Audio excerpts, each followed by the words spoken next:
bienvenidas y bienvenidos.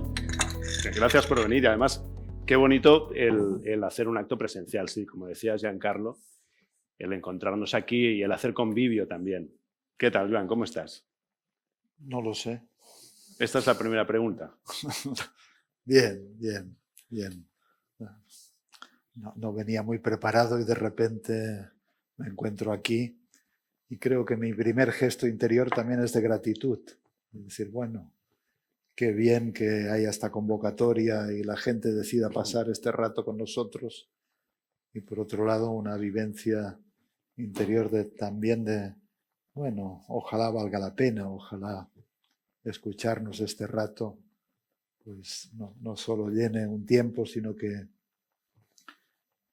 ofrezca algo más a las personas. En realidad nuestras charlas siempre son acerca del viaje interior, de cómo caminar mejor pertrechado por la vida, cómo orientarse de la mejor manera.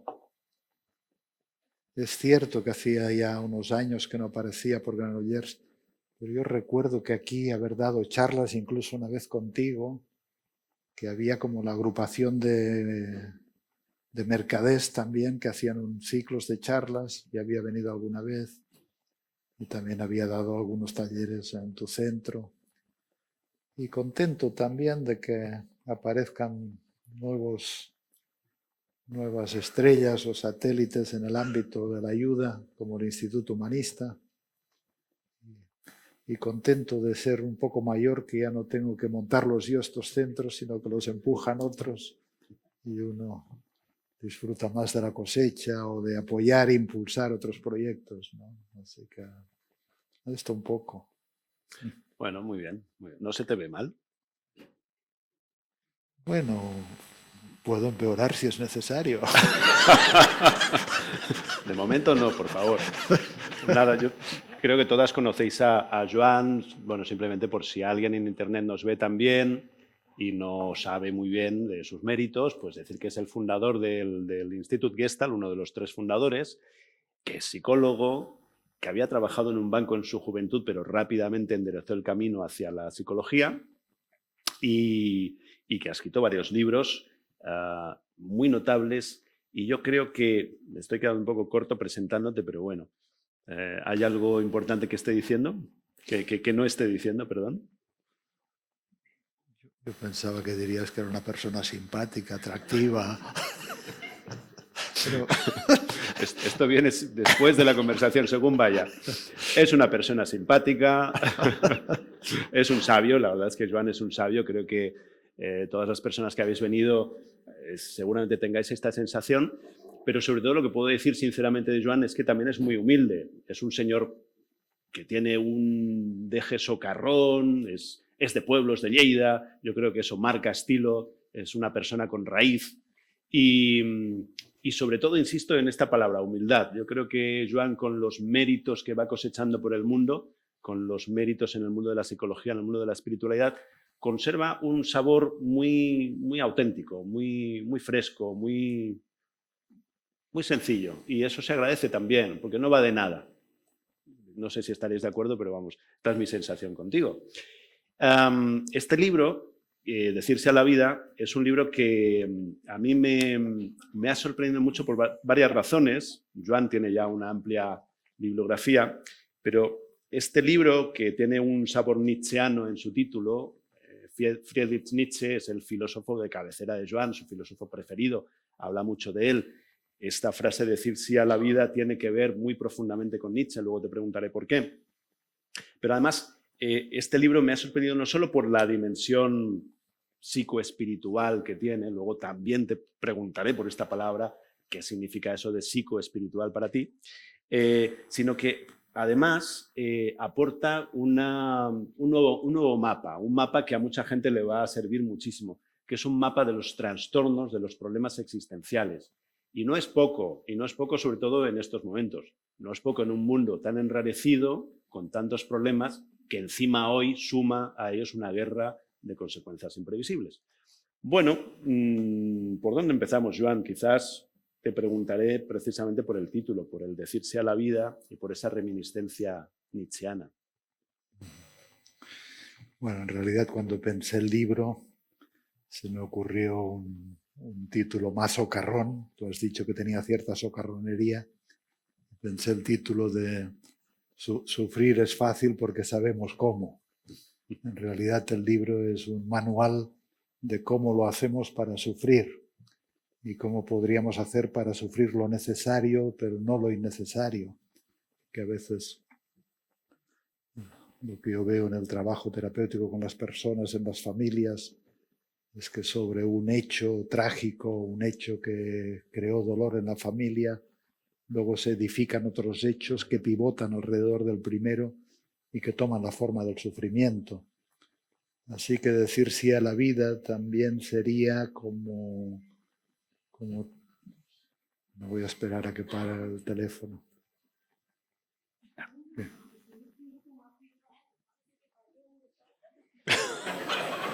No sé qué dice. No estaba preparado. Dice que está en el teatro y que la madre que la parió. ¿Que está en el teatro? Que está en el teatro y que la madre que la parió. Ah, sí. Pero no es una actriz, ¿eh? No la hemos contratado para esto. Bueno, creo que ya está. Bueno, en realidad la clave para evitar sufrir lo no necesario, yo creo que es el sí. Y ponerle este título, decir sí a la vida, era una forma de decir lo principal, lo básico.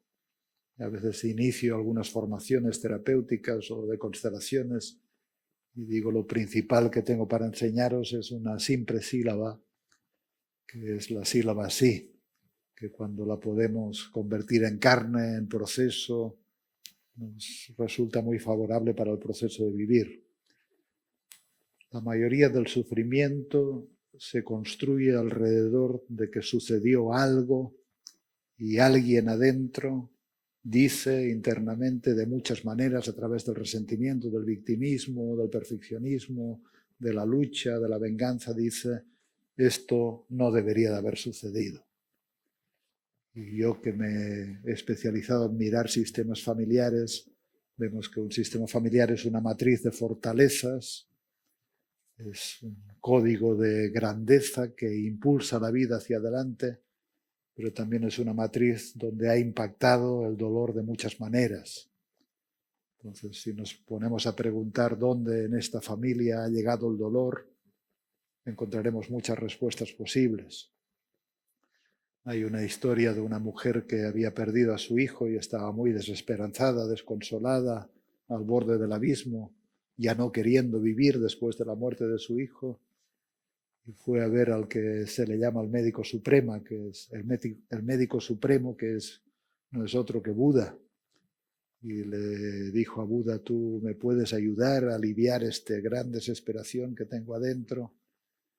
Y Buda le dijo, sí, puedo ayudarte, pero primero tendrías que traerme un poco de mostaza de una casa donde no haya entrado el dolor.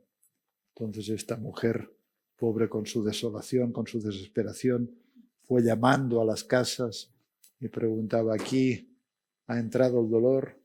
Y entonces decían, sí, aquí, qué sé yo, la mujer perdió la vida en el parto, como le ocurrió a la madre de Buda.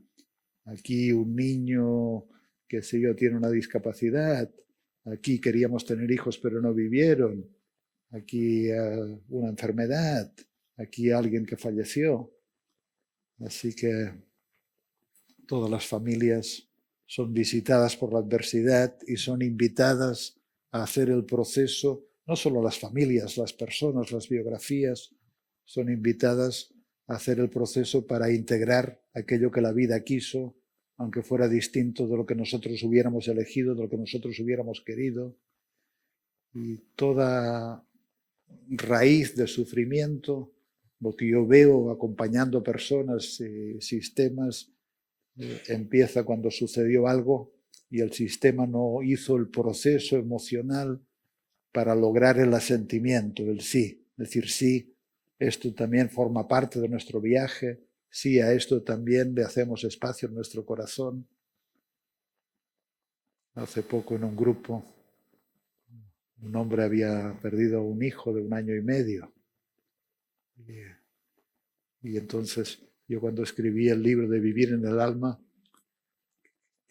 yo creo que este libro lo escribí en un momento donde había pasado una crisis muy grande en mi camino de la vida, me había desnudado, me había vapuleado esta crisis, y el fruto de ella que fue que por primera vez me sentí más libre y también sentí una especie de silencio alegre en el pecho cuando todo había caído, y escribí este libro al cabo de un tiempo y me sentí atrevido e inspirado, y ahí tuve el atrevimiento de escribir de que un reto, una medida del amor de los padres hacia un hijo que ha fallecido es llegar a amar también en el hijo su propia muerte, porque forma parte de su destino. Y a este hombre le conté lo que había escrito y me dijo, así es para mí, cómo amar plenamente en mi hijo que le tocó morir. Y esto forma parte también del periplo entero de su vida, así que estoy en esto. Lo que quiero decir es de que, bueno, suceden cosas y decimos que no. Mi mujer no tendría que haberme dejado, tendría que haber tenido más hijos, qué sé yo. Esta enfermedad no tendrían que habérmela diagnosticado, esto no debería de haber ocurrido. En realidad ya lo decía el Buda, de que sufrimos porque estamos cerca de lo que no queremos o estamos lejos de lo que sí queremos. Así que la gran receta, simple, pero yo creo que eficaz, es generar grandeza interior para abrazar aquello que la vida nos trae, aunque sea distinto de lo que nosotros queremos. Y esto es la religión del sí a la vida, que la formuló en gran manera, parte de distintas tradiciones espirituales, pues la formuló el gran filósofo antirreligioso, o anticlerical o anticristiano que fue Nietzsche. Pero él, en su biografía que se llama Ecce Homo, que tiene un final, una frase final que es muy provocativa porque dice Dionisio, o Dioniso, que es el dios de la apertura a la vida, es el dios de la embriaguez, es el dios de todas las dimensiones de la vida, frente al crucificado, que es Jesucristo, que significa, en un nivel el crucificado también significa de que está insertado en las venas interiores y de nuestra cultura el sacrificio. Pero esto es muy penoso en los sistemas familiares, porque mira, hoy mismo, esta mañana, que invité a una mujer a trabajar en un grupo porque estaba con un problema de salud muy fuerte. Entonces, no sé si vosotros sabéis lo que son las constelaciones, pero configuramos. Es una forma de pensar los asuntos de manera escénica. Y pusimos un representante para ella, un representante para la enfermedad, y luego pusimos a los padres. Y tanto ella como la enfermedad no tenían energía de vida, miraban al suelo, no tenían fortaleza para vivir. Cuando esto ocurre hay que preguntarse, ¿y quiénes están en el suelo? Y luego pusimos a los padres y la madre tenía un frío en el pecho, la representante de la madre un frío en el pecho. Entonces yo le pregunté a la mujer, ¿y qué hechos hay del sistema familiar? Y la mujer dijo, bueno, mi madre fueron 14 hermanos y solo viven 7, los otros murieron de niños. Así que es fácil de imaginar como el reto de esta familia para poder hacer estos duelos e integrar a estas criaturas. Pero esto es muy difícil, a veces no se hace. Entonces, la madre lleva en su interior una pena, un duelo, un movimiento inconsciente, invisible de ir hacia la muerte con sus hermanos muertos, pero la hija dice, y esto es el sacrificio, y no son cosas conscientes, sino que pasan por lo invisible, por lo inconsciente, y la hija dice, ya lo hago yo por ti, mamá, ya me enfermo yo en tu lugar, ya camino yo hacia la muerte para que tú puedas vivir. Así que a veces hay una especie de lógica basada en el sacrificio que hace que en los sistemas familiares donde hubo algo que fue doloroso, luego se edifica sufrimiento. Y Nietzsche, una frase muy famosa también de su biografía, de este ex uomo, dice: mi fórmula para expresar la grandeza del ser humano es el amor fati. Y el amor fati, que es un término muy conocido, es el amor a lo que es, el amor a las cosas tal como han sucedido, es el amor al fatum, al destino entendido como las cosas tal y como ya fueron, no sabemos cómo serán. Y entonces él provocativamente y de manera muy radical dice: y no solo el amor fati, sino ni siquiera, es decir, renunciar a desear que las cosas deberían de haber sido distintas. En realidad esto, si se mira muy de cerca, es una rendición, es una sumisión, es una, aunque Nietzsche él criticaba abiertamente el cristianismo, pero aunque él era conocido por la grandeza, por la extrema voluntad del ser humano, pero yo creo que sus ideas también tocan el hágase tu voluntad, pero no la voluntad de Dios, sino la voluntad de la vida, aunque no sé si hay mucha diferencia entre Dios y la vida. Así que, bueno, el sí y el no. Ante lo que sucede, ante lo que somos, ante lo que pasa, trabajamos para integrarlo o lo expulsamos de nuestra alma, de nuestro corazón, con la desventaja de que vemos todo el tiempo en psicoterapia que aquello que las personas tratan de expulsar de sí mismas, luego les persigue de otra manera. Y la tristeza que no asumimos luego se convierte en algo depresivo, o el enojo que no asumimos se convierte en algo obsesivo, etcétera, etcétera. Hay algo que has dicho que es bastante radical y seguramente para muchas personas muy difícil de aceptar. Esta idea de Nietzsche de el amor fati, aceptar los hechos tal como son, que implica algo más, porque si no recuerdo mal, él dice algo más, que es que la realidad es perfecta tal y como es. Esta es la idea más difícil. Os invito a pensarlo por un momento, ¿no? Todo lo que sucede, la guerra, la muerte, la vida también, por supuesto, es perfecto tal y como es. Y no es necesario desear que las cosas hayan sido de otra manera. Bueno, la realidad y perfección son la misma cosa, en mi opinión, decía Spinoza, otro filósofo, ¿no? También. Esto es muy provocador. En realidad podríamos decir que la realidad es perfecta para sí misma. Es decir, la realidad no se cuestiona a sí misma. La realidad actúa. Y hoy en día se abre una guerra, o unos mueren, o otros nacen. Es decir, la realidad se expresa en todas sus obras. Y la realidad no tiene un diálogo consigo mismo diciendo tendría que ser de otra manera. Este árbol tendría que ser más recto. Esta persona tendría que estar peor hecha o mejor hecha. Este tendría que estar más sano. Este tendría que vivir. Hace lo que le da la gana. Pero los seres humanos podemos dialogar con la realidad. De hecho, lo hacemos todo el tiempo. De hecho, una de las claves para el buen vivir también es que nuestro diálogo con la realidad sea fértil, sea artístico, que nos lleve a caminos de vida.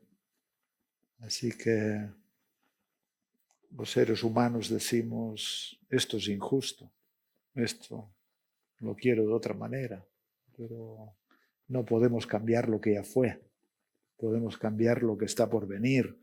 Y lo que yo hablo, para nada es dolorismo, para nada es fatalismo, para nada es resignación, es algo más bien heroico. Y el héroe es uno que es capaz de aceptar lo que le toca vivir y a continuación ponerse a servir a la vida. Y servir a la vida significa tratar de cambiar aquello que la hace mejor, más justa, más noble, más bella. Pero estos son cualidades de los humanos. En cierto modo es un convertirse en discípulos de la realidad, en cierto modo. Este fue otro título que pensé de ponerle al libro, Discípulos de la realidad. Porque sí, es que la tesis es muy... El ego se hace pequeñito también si te pones en ese lugar. Bueno, sí, en el libro también hablo de que al final tiene una parte práctica de que cuando uno se enfrenta a un sufrimiento, pues hay que preguntarse también, ¿y quién sufre dentro de mí? Y a veces la respuesta que nos decimos no es tan bonita como nos gustaría. Ahí pongo un par de ejemplos que los tomé de un taller que di en Montevideo, donde hice unos ejercicios porque me interesaba tener estos materiales. Y entonces trabajé con un hombre y entonces me preguntaba, bueno, ¿y cuál es tu sufrimiento? Y él dijo, bueno, mi mujer me ha dejado hace poco. Yo le decía, ¿y cómo sabes que estás sufriendo? Y entonces ahí uno va a la experiencia, estoy sufriendo porque tengo una sensación en el pecho, estoy sufriendo porque noto mis puños que se aprietan, estoy sufriendo porque tengo una rabia que no quisiera tener, estoy sufriendo por esto, por lo otro. Entonces le preguntaba, pero ¿y quién sufre dentro de ti? ¿Quién es este que sufre? Porque cuando sufrimos no sufrimos enteros, sufren partes nuestras. Es más, yo afirmo que dentro de cada persona hay un corazón muy profundo, silencioso, primordial, entrañable, que es como un fuego que se mantiene vivo, pase lo que pase, no sufre. Entonces le decía a este hombre, ¿y quién sufre dentro de ti? Decía, ya sé que sufre un mamífero que estaba conectado y tenía el roce y el abrazo y el cariño y ya no lo tienes, pero ¿quién sufre dentro de ti? Entonces el hombre dijo, es que mis padres nunca se separaron. Entonces ya estaba diciendo, aquí hay alguien que quiere conservar la lealtad a los padres diciendo que no hay que separarse. Y a continuación dijo, y mira que mi madre hubiera tenido muchos motivos para separarse de mi padre porque era un hijo de puta. Bueno, veo que tienes un buen concepto de tu padre.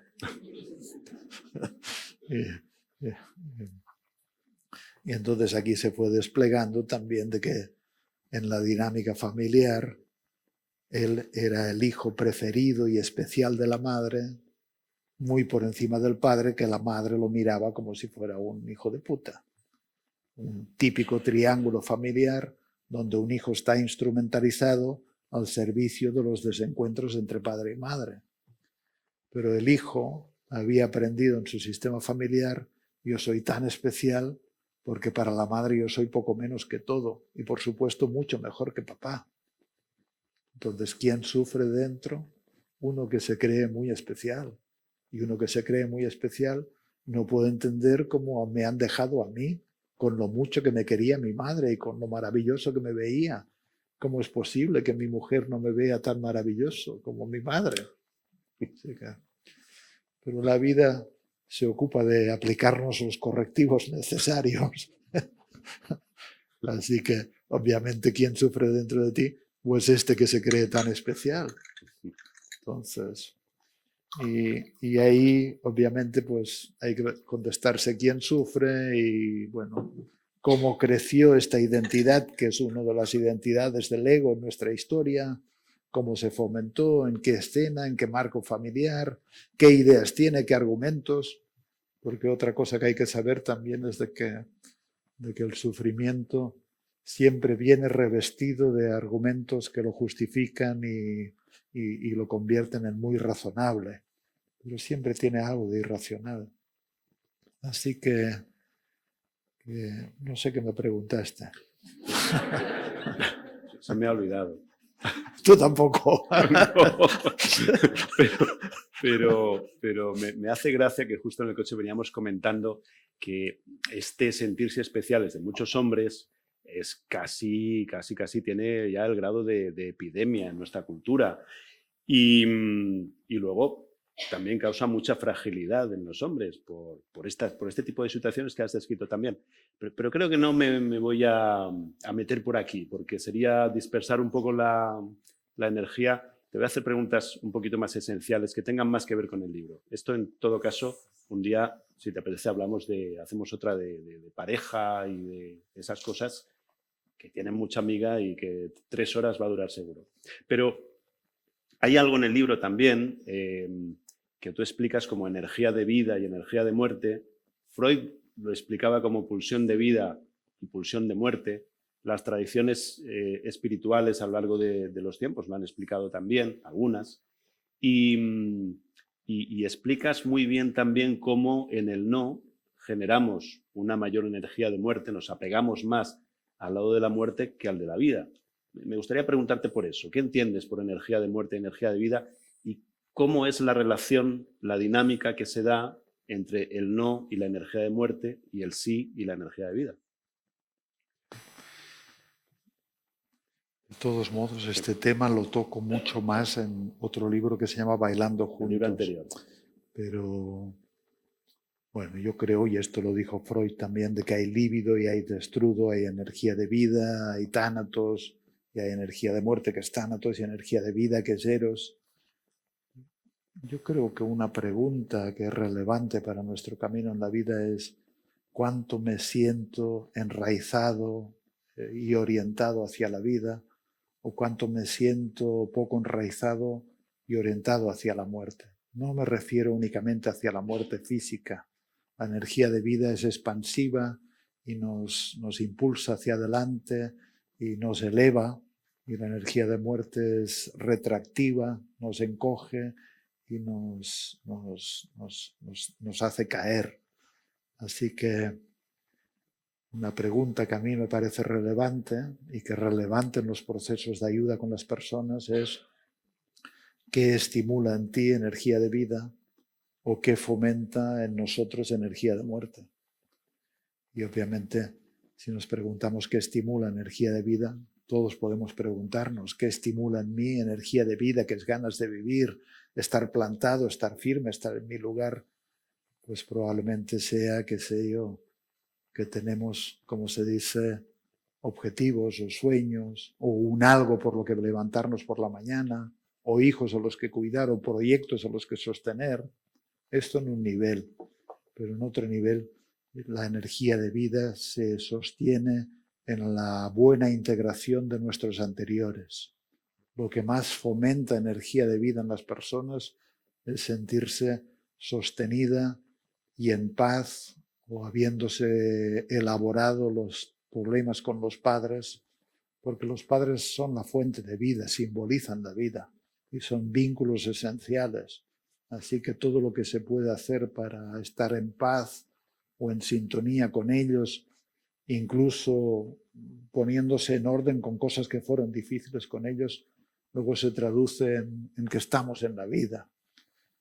También, obviamente, cuando en el árbol familiar no hay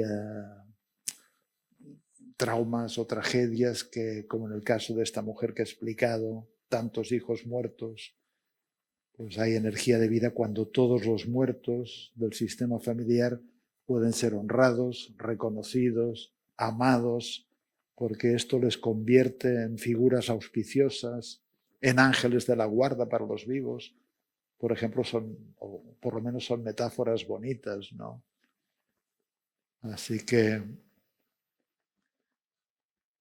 energía de muerte, lo que vemos todo el tiempo también es de que viene estimulada por adversidades o aflicciones, o por personas que fallecieran, pero no hemos hecho el proceso para hacer el duelo y convertir en gratitud y alegría el lugar que tuvieron en nuestra vida. Es muy común la dinámica que está también en la mitología de que los vivos no sostienen la vida porque la deslizan hacia los muertos a veces, o a veces cuando hay culpas que no han sido miradas y uno se lastima a sí mismo como una forma de expiar estas culpas que a veces le pertenecen o pertenecen a los padres o a otras personas del sistema. Quiero preguntar también por el sentido de, digamos, de la palabra psicoespiritual que hemos dicho en algún momento, el sentido que tiene esto insertado en este marco de la búsqueda de sentido.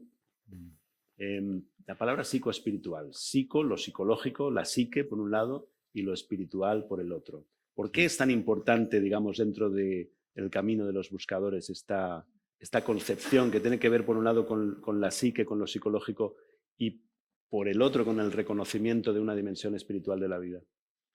A ver, No sé si estoy complicando mucho las preguntas, pero bueno. No, decía Pema Chodron, una monja budista, decía que el ego es todo aquello que se opone a lo que es. Así que también algunos ¿cómo se llama? El del poder de la hora, el Eckhart Tolle, Eckhart Tolle. o Jeffrey Sake, no, ¿cómo se llama el inglés? El inglés... sí, el Advaita inglés. ¿Cómo se llama? No me acuerdo de su nombre. Yo tengo menos neuronas hoy, ¿eh? No sé. Es la COVID que nos ha hecho tabla rasa a todos. Y mi nivel de dispersión alto, psicoespiritual. Bueno, abrazar la realidad es espiritual. A veces hay la idea de que la espiritualidad es, qué sé yo, elevarse a no sé qué alturas. Lo haces mucho más sencillo, mucho más concreto. Yo explico en el libro de que la forma más aterrizada de reconocer la espiritual es mirar aquello que está detrás de los padres y que es el fuego creativo, es el espíritu creativo, es el poder creativo que hace que todo funcione, que nos ha dado la vida. ¿Qué quieres decir cuando dices que está detrás de los padres? Porque si estamos aquí es porque dos se encontraron. Y si dos se encontraron es porque se supone que hay un principio creativo que los toma a su servicio. Entonces la espiritualidad es el reconocimiento de este algo más grande, de este principio creativo, de este espíritu creativo. Esto yo creo que es la forma más aterrizada y obviamente nos podemos conectar más con este espíritu creativo también cuando más nos estamos centrados, cuando más estamos en sintonía, cuanto más estamos presentes, cuanto más meditamos, cuanto más nos encontramos también. Yo vivo la espiritualidad como algo muy aterrizado, ¿no? En realidad el regalo justamente es dejar de preguntarse por el sentido. Porque si uno está aquí, uno está ahora, el sentido ya vibra dentro de uno, ¿no? ¿Puede llegar a esto, a dejar de preguntarse por el sentido? ¿Puede uno llegar a tener esta tranquilidad interna? No, bueno, no lo sé si algunos llegan. A la mayoría se nos ha condenado a tener mucha radio, mucha en la cabeza y a vivir llenos de diálogos. Por eso la meditación a veces abre espacios de un poquito más de silencio.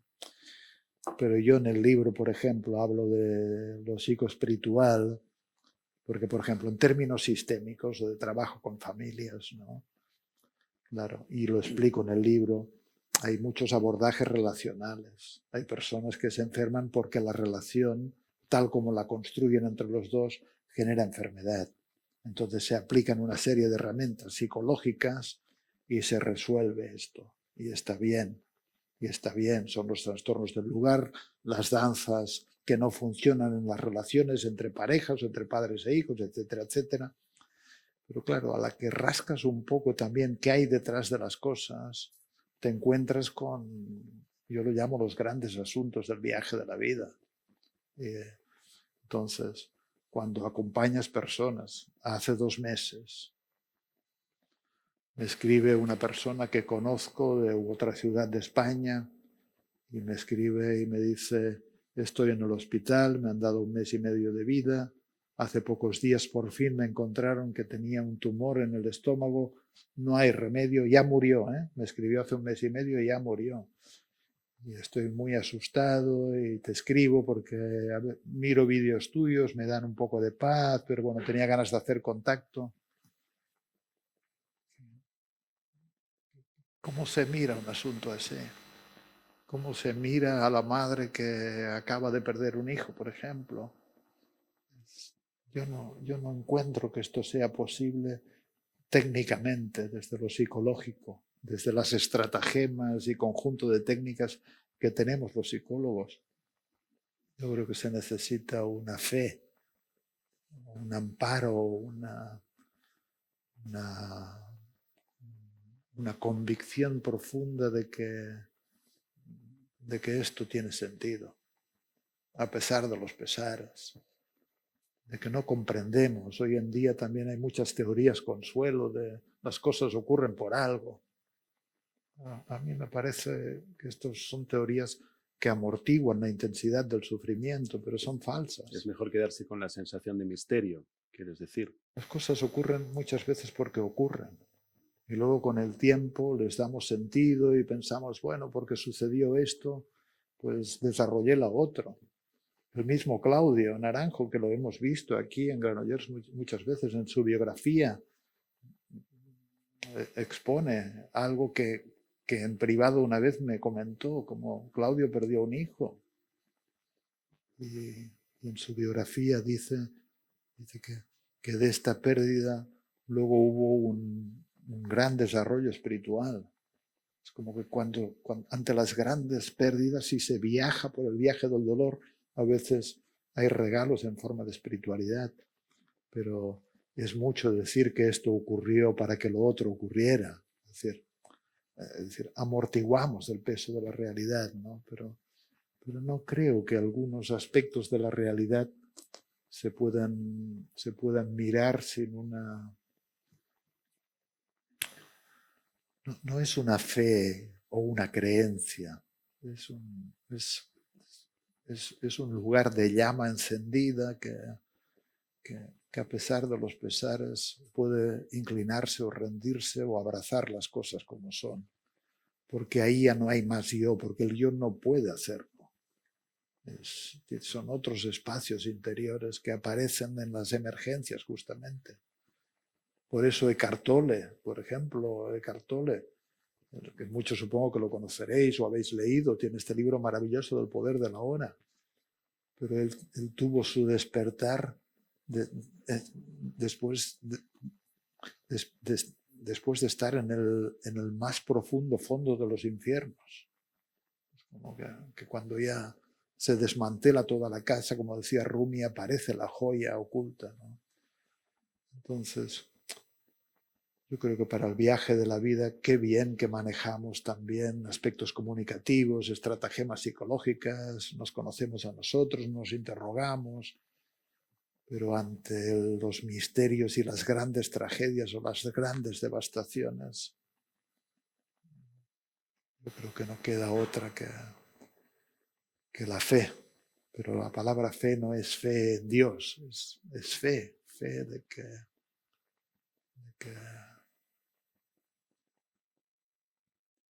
la vida es igualmente valiosa y de que no hay nada que la vida fabrique que no merezca también nuestro amor, por muy doloroso que llegue a ser. Y porque dentro de cada uno hay algo que es más silencioso, hay un órgano cuya función natural es amar, pero no pasa por las palabras, no pasa por el amor emocional, no pasa por las pasiones humanas. Es la joya escondida. Por lo menos son ideas. La joya escondida. Es bonito. ¿Cómo? Es bonito. Es bonito, sí, no sé. Pero... ¿Qué le dirías a, no sé, si hay alguna persona en la tercera o cuarta fila que esté levantando la ceja, sintiéndose un poco cínico, descreído y pensando, esto de la fe, no sé yo? ¿Qué le dirías a los cínicos, a los descreídos, a los que se sienten muy lejos de esa fe de la que tú hablas? No tendría que mirar a una cuarta fila, bastaría con que me mirara a mí mismo. Porque yo también tengo una parte cínica y descreída y a mí me resulta muy fácil decir estas cosas porque las veo en mi práctica acompañando personas, pero no me veo a mí mismo como que me sea fácil. Sí, cuando la vida me aflige, no me resulta fácil. Tengo que arremangarme también y ponerme el mono de trabajo y hacer el proceso. Y por otro lado, no sé si cínico, pero a mí me interesa tanto el lado sublime y estático de las cosas como el lado frívolo y prosaico de las cosas. Me interesa la poesía y la prosa, no, me interesa lo frívolo y lo profano y me interesa también lo sublime y lo estático y ambas cosas y todo tiene su momento. doy fe de ello porque viniendo hacia aquí me decía Joan que, bueno, que se va a quedar sin fútbol, porque, claro, Sí, es un gran futbolero. sí, Joan. sí. Pero qué bien Sí. que puedas tener un pie en cada lugar. Sí, pero el trauma de haberme quedado sin fútbol. Yo no puedo decirle sí a esto. De verdad. Es una tragedia.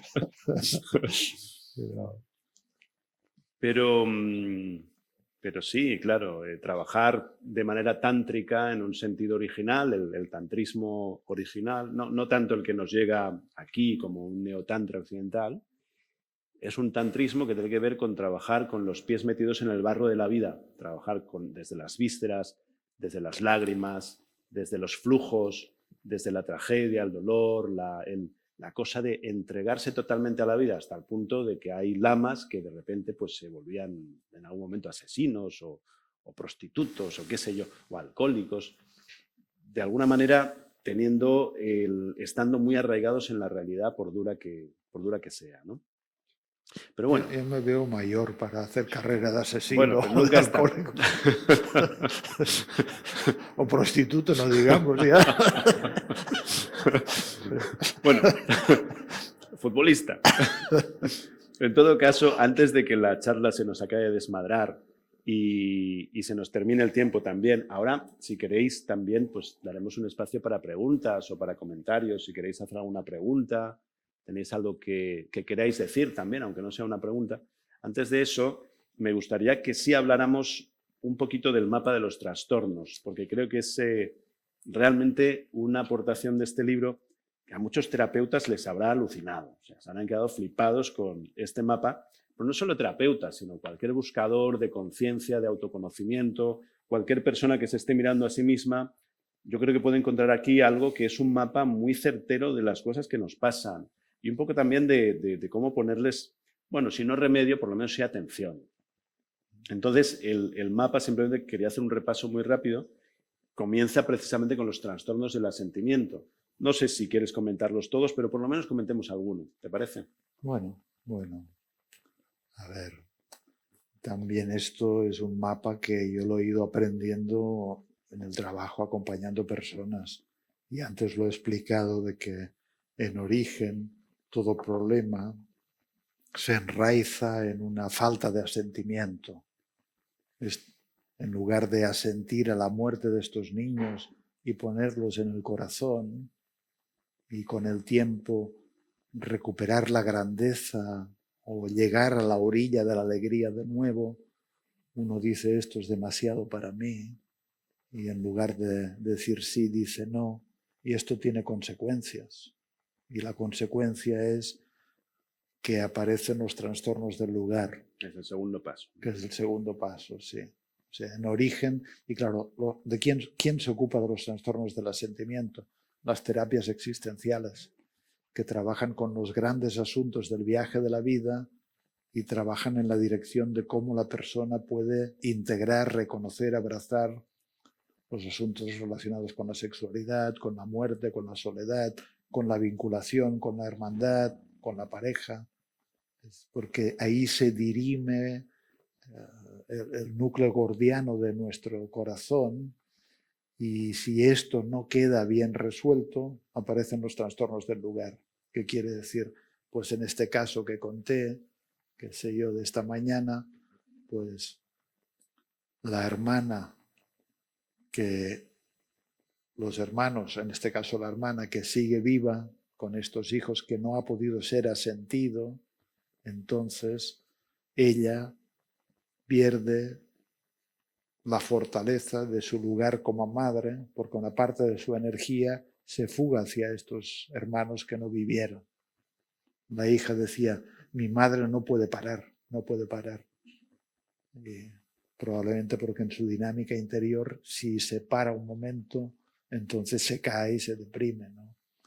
Entonces es muy importante en la vida que las personas estemos en el lugar que nos corresponde. Y los lugares son variantes. A veces nos corresponde estar aquí hablando, a veces nos corresponde estar ahí escuchando. Nos corresponde ser padre, nos corresponde ser hijos, ser pareja, ser hermanos, ser amigos, Es decir, es el arte de encajar bien en el lugar que nos corresponde. Pero yendo a las familias, encontramos a veces que los padres no pueden estar claramente en el lugar que les corresponde, porque están atados a otras cosas que sucedieron. Y pongo un ejemplo que es el que también pongo en el libro, es que en realidad aquí cambié datos, pero lo voy a contar tal como lo viví. Una mujer que trabaja porque dice que su pareja la dejó y hace 2 años y ella se siente como que no ha podido avanzar ni un milímetro en el proceso de duelo, de soltarse de este hombre, ¿no? Entonces, hacemos un trabajo y obviamente el hombre se está yendo y ella mira al hombre como diciendo, esto no puede estar ocurriendo, esto no puede estar ocurriendo, como una negación de la realidad, porque lo que está ocurriendo no encaja en las posibilidades que mi mapa mental describe como posibles. Es decir, en el mapa de esta mujer no estaba contemplado que alguien pudiera tomar una decisión afectiva que le afectara. Muy loco, pero es lo que le pasaba. Así que luego seguimos trabajando y ponemos a los padres de esta mujer. Y inmediatamente que ponemos a los padres en el trabajo de constelación, la madre empieza a temblar, empieza a sentir incomodidad. Y yo le pregunto a esta mujer, ¿y qué ha pasado en la historia de tu madre o en la familia de origen de tu madre? Y en este caso no era de la familia de origen, sino que le había pasado a ella. Y la mujer dice, a mi madre cuando era joven tuvo una violación, la violaron y quedó embarazada en esta violación. Y tuvo este hijo fruto de esta violación.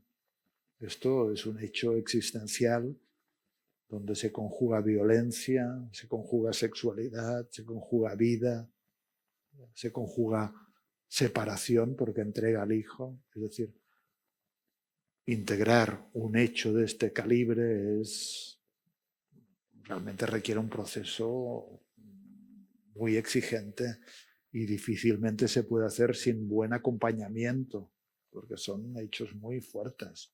Entonces, obviamente esta mujer, poneros en su piel un momento, ¿eh? Cómo es una violencia de este tipo, cómo es un embarazo, cómo es parir una criatura, cómo es entregar a esta criatura.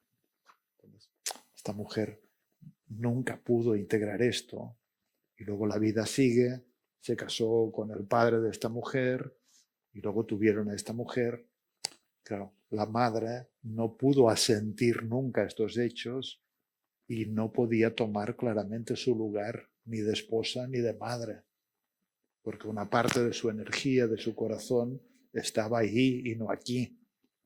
Entonces, claro, cuando en las familias, las personas, hay trastornos del lugar y es muy común. Antes hablé de este chico que pongo como ejemplo. En lugar de ser el hijo, poco menos que era la pareja invisible de la madre y en contra del padre. Estos son trastornos del lugar. Así que los trastornos del asentimiento en las familias acaban ocasionando trastornos del lugar porque los padres no pueden estar en el lugar que les corresponda. Y los padres tienen 2 funciones al menos. Una es nutrir a los hijos, en el sentido de ampararlos, de quererlos, de protegerlos, de estimularlos, de socializarlos también. Y otra función que es, esta podríamos llamarla una función parental y la otra es la función conyugal, porque para los hijos la relación entre los padres es muy importante, porque es un modelo de relación y qué pasa entre ellos. Entonces, en un escenario ideal, los padres estarían en su lugar, con buenas capacidades de nutrición y al mismo tiempo con buenas capacidades relacionales. Entonces los hijos están más tranquilos y más en su lugar. Pero claro, por ejemplo, esta madre no podía nutrir emocionalmente a la hija y no sé cómo era en la triangulación con el padre. Pero estos son trastornos del lugar que lo que acaban ocasionando es que los hijos no puedan satisfacer sus necesidades. Y esto digo que los trastornos del asentimiento generan trastornos del lugar, los trastornos del lugar generan trastornos de la necesidad. Entonces los hijos no pueden satisfacer sus necesidades espontáneas y entonces se ubican también en lugares donde tratan de satisfacer sus necesidades de manera indirecta. Por ejemplo, este chico que ha hablado, en lugar de tener el amor de su madre y de su padre, se pone en un lugar de persona especial. Otro se pone de víctima, otro se pone de salvador, otro se pone de enojado, otro se pone de gritón, de endurecido, de perfeccionista, de abnegado. O si en lugar de sentirme, qué sé yo, simpático y atractivo, me siento, qué sé yo, antipático y despreciativo o enojado, esto no lo puedo presenciar en mí. Por eso muchas terapias, y entre ellas la terapia Gestalt, lo que hacen es cómo podemos rescatar de nuestras sombras, de nuestros sótanos, ciertos aspectos que quedaron desplazados o sepultados, que no encajan con nuestro autoconcepto, pero que también somos nosotros. Podríamos decir que en las familias el mayor bienestar es cuando hay completud, cuando todo puede estar transparente y todos pueden tener un buen lugar, incluyendo aquellos que creemos que hicieron cosas indebidas. Este era infiel, el otro hizo no sé qué. Pero en términos internos, qué sé yo, el bienestar es cuando podemos estar también completos en nosotros mismos, y completos quiero decir que tenemos la capacidad de que no haya habitaciones oscuras en nuestro interior, y si las hay, le abrimos la puerta y los exploramos, y entonces ahí es la habitación, qué sé yo, de la envidia. Pues claro que sentimos envidia, esto forma parte, y a veces también es natural sentir envidia, y a veces sentir tristeza, y sentir miedo, y sentir confusión, y todo forma parte del juego de la vida.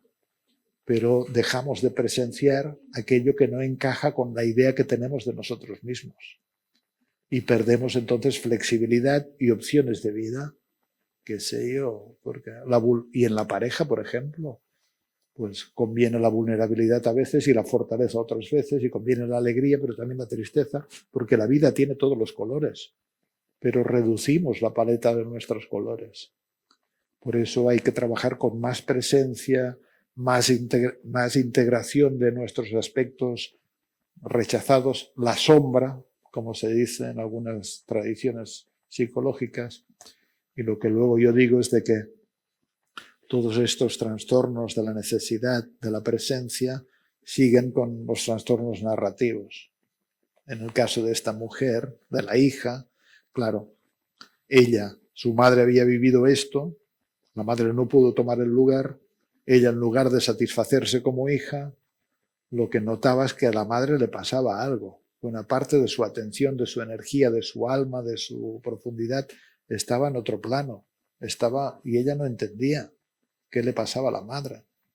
Entonces desarrolla un autoconcepto de persona solvente, que ella se ocupa, que yo hago las cosas. Y la narrativa, después de los trastornos de la presencia, vienen los trastornos narrativos. Y estos son las creencias, las ideas que tenemos sobre las cosas, los mapas mentales que hacemos. Y claro, para esta mujer, ¿cuál era la idea loca? La creencia que los movimientos afectivos los decido yo, porque así lo había aprendido con la madre también. Si la madre no está disponible, ya gestiono yo el movimiento afectivo con la madre.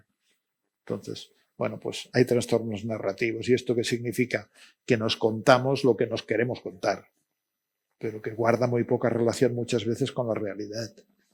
Y las narrativas hay que andarse con cuidado porque vivimos en la narrativa. Ojalá, el mejor relato es el no relato, es el silencio, porque el silencio en sí mismo es amoroso, pero vivimos en los relatos. Entonces, un buen relato es aquel que abre caminos de vida, un buen relato es el que contiene amor, un buen relato es el que no indignifica a nadie, sino que todos salvan la cara y pueden tener un buen lugar también. Así que hay todo, esto se ocupan las terapias, lógicamente, las cognitivas, las terapias narrativas, y todo esto desemboca en los trastornos del sentido. Antes de que cuentes este último paso de los trastornos del sentido, antes quería detenerme un momento en el tema de esto, de las narrativas, un poco de de las ideas. Tú reivindicas el vacío, el estar más en el vacío como un antídoto. Y yo te he oído muchas veces decir precisamente esto, que estamos un poco envenenados de ideologías. Es como que estamos en un momento especialmente crítico en este sentido. Todo el mundo está con su ideología como bandera.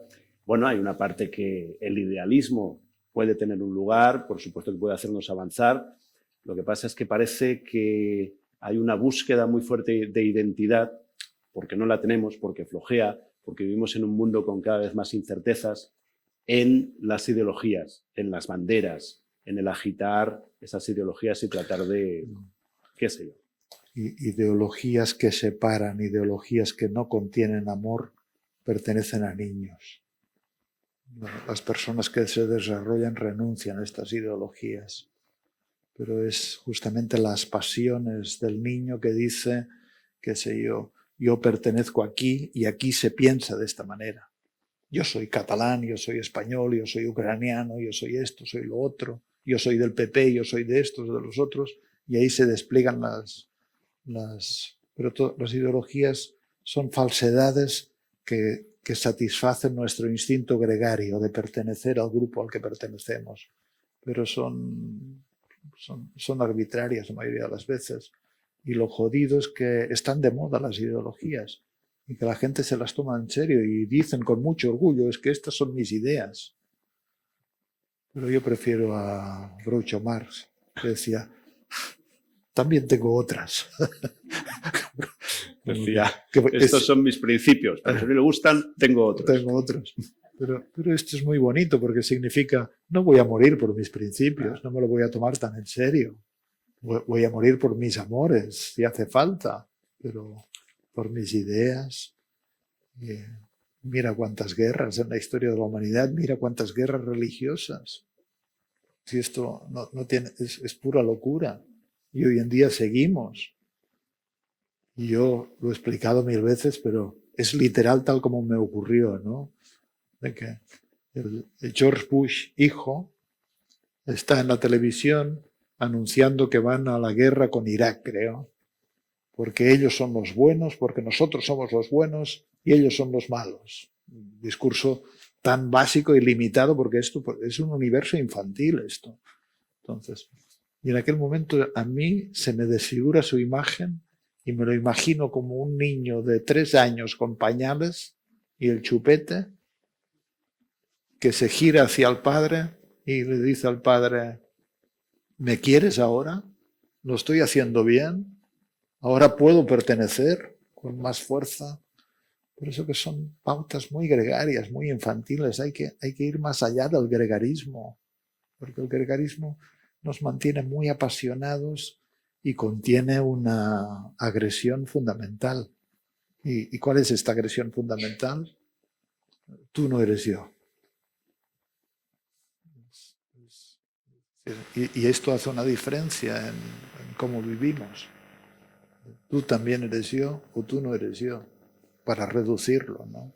Mira, me acuerdo de un poeta que te gusta tanto, poeta y muchas cosas más, Thich Nhat Hanh, que acaba de morir y que tenía ese poema que fue una respuesta a la oración gestáltica de Fritz Perls y que decía algo así como, tú eres yo y yo soy tú. No es cierto que nosotros intersomos. Muy bonita la poesía de Thich Nhat Hanh. Yo cuido la basura que hay en mí para que tú no tengas que sufrir. Y tú, qué sé yo, cuidas del árbol o del jardín que eres, no sé qué. Y dice yo he venido a este mundo a darte paz y alegría y tú has venido a este mundo también a darme algo bonito, ¿no? Pero la primera frase es yo soy tú y tú eres yo. No es evidente que intersomos, que somos el mismo. Pero esta es la caída. No sé qué viene el futuro, pero la caída es instalar un yo y que este yo dice, yo no soy tú. Y claro que tenemos que reconocer el yo, pero en la misma medida que reconocemos también la legitimidad del tú. Pero bueno, pero funcionamos, estábamos en las ideologías, en los Sí. relatos. Todos estos escalones que hemos ido viendo de este mapa de los trastornos, creo que explican muy bien tanto el sufrimiento interno de las personas como el sufrimiento relacional, como el sufrimiento social. O sea, explica muchas cosas este mapa. Vamos al último paso, que es el paso de los Sentido. trastornos existenciales. Del sentido. Del sentido, sentido. No, yo lo que digo ahí es de que cuando ha habido muchas tragedias, traumas, cosas que no han podido ser integradas, que en las familias hay muchos trastornos del lugar, porque los padres no pueden ser padres o porque hay muchas triangulaciones, cuando hay luego mucha insatisfacción de las necesidades, mucho sufrimiento infantil, mucha enajenación de uno mismo y poca presencia, relatos extraños. A veces esto desemboca para algunas personas en las trincheras del sufrimiento humano, que es la falta de sentido. Y en la falta de sentido significa que no importa tanto morir ni matar, que la vida pierde el resplandor o la fortaleza de la vida. Y los trastornos del sentido sobre todo los encontramos en instituciones psiquiátricas o en cárceles, también en gente que pasamos o pasan por épocas donde luchan contra sus demonios, porque esto parece un sinsentido. Por eso que antes hablaba de que un gran